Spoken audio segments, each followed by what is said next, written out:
이명박 정부 당시 국가정보원이 18대 국회의원 전원을 불법 사찰했을 가능성이 크다고 국정원이 국회에 보고를 했는데요.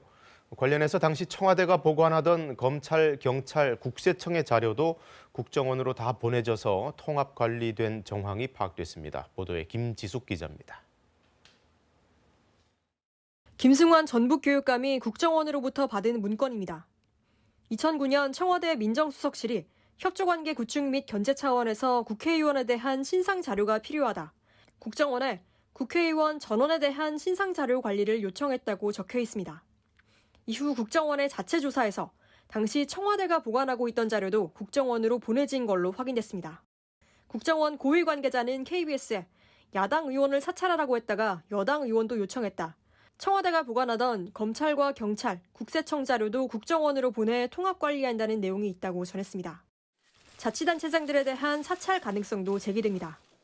2017년 더불어민주당 적폐청산 특별위원회가 MB 정권의 문건 일부를 공개하면서 그 당시 31명의 야권 지자체장들에 대한 구체적인 사찰 정황이 드러났습니다. 이미 국정원엔 900여 명의 정보 공개 요구가 들어가 있는데 국회의원 등 주요 인사들에 대한 사찰 의혹이 추가된 상황입니다.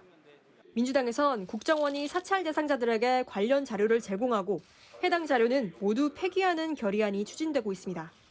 또 오는 16일 정보위원회 의결로 국정원의 사찰 기록 공개를 요구하는 방안도 검토 중입니다.